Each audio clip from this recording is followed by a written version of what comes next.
speedometer's still not working. I haven't had a chance to actually fix that. I might as well check that as well while I'm at it.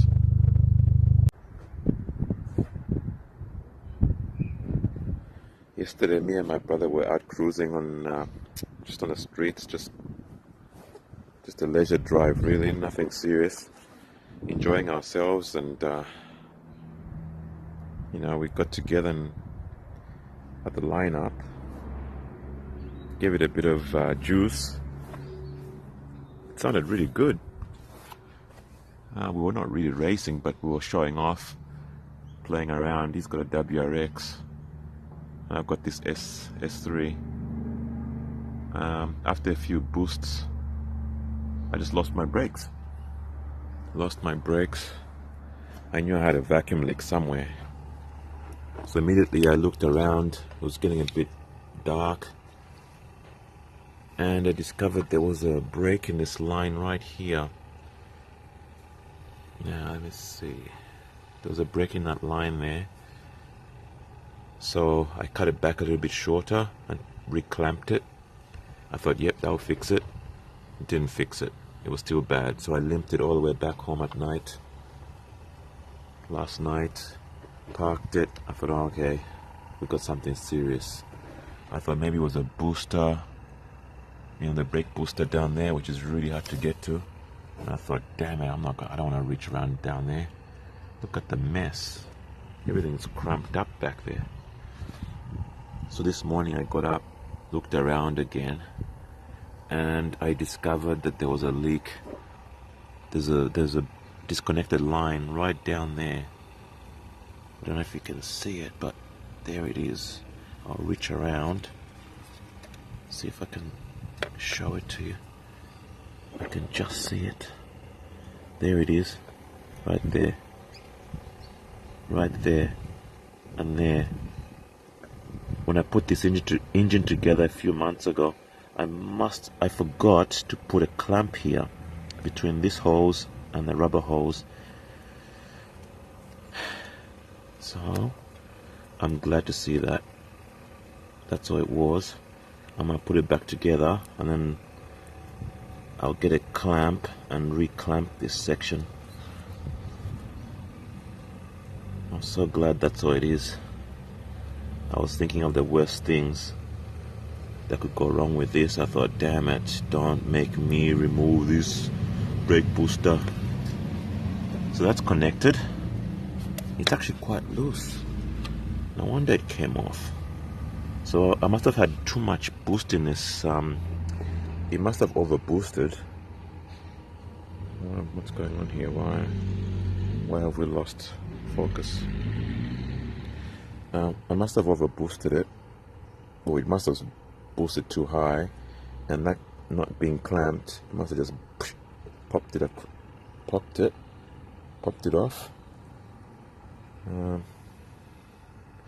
Yeah, I've had a lot of boost leaks on this car because of all these lines. There are just too many hoses, vacuum hoses everywhere. It's like a mess. Look at this one. Look at this junk. I'm gonna have to figure out a way to tidy up all this stuff. Look at this. I don't even know what this does.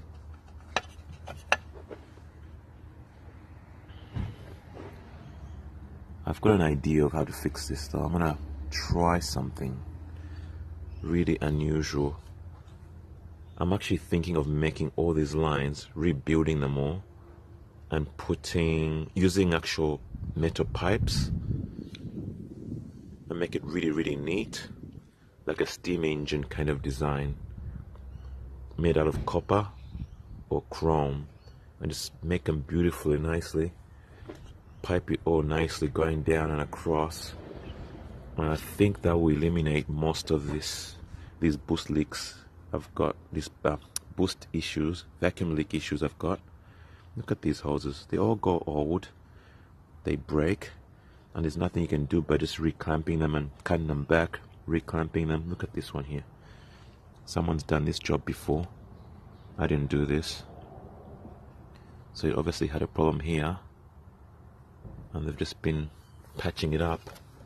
Even back there where the booster is.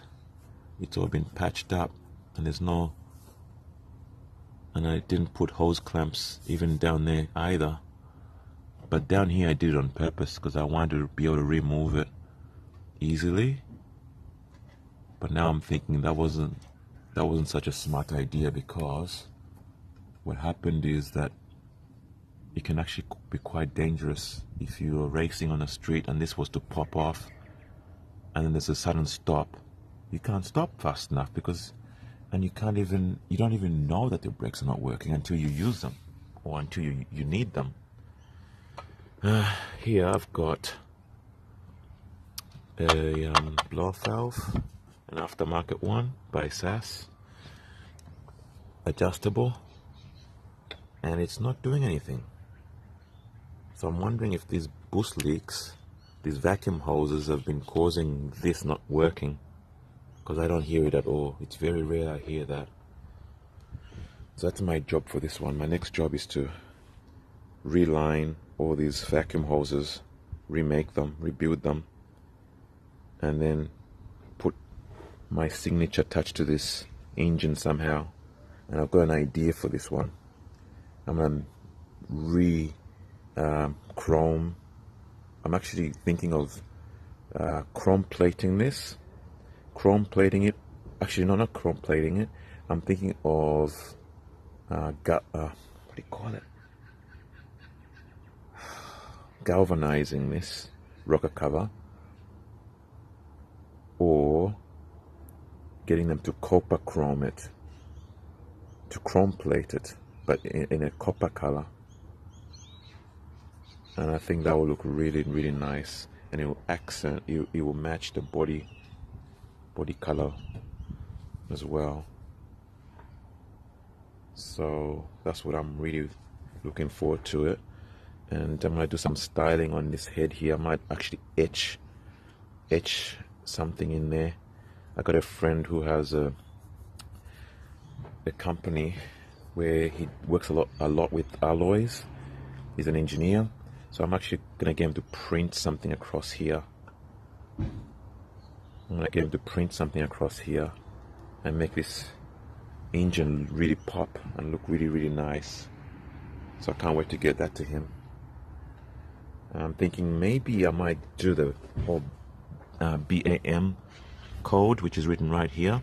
It's just, that's how you identify these engines. You read it right there on the cylinder head. I'm thinking of actually getting that printed across here in some way. You'll probably have to router it out with his CNC and get it all galvanized in a copper color or chrome plated in a copper color. I'm not sure yet. And I'm thinking of doing the same thing to the Supra and using that as my signature touch to my engine builds.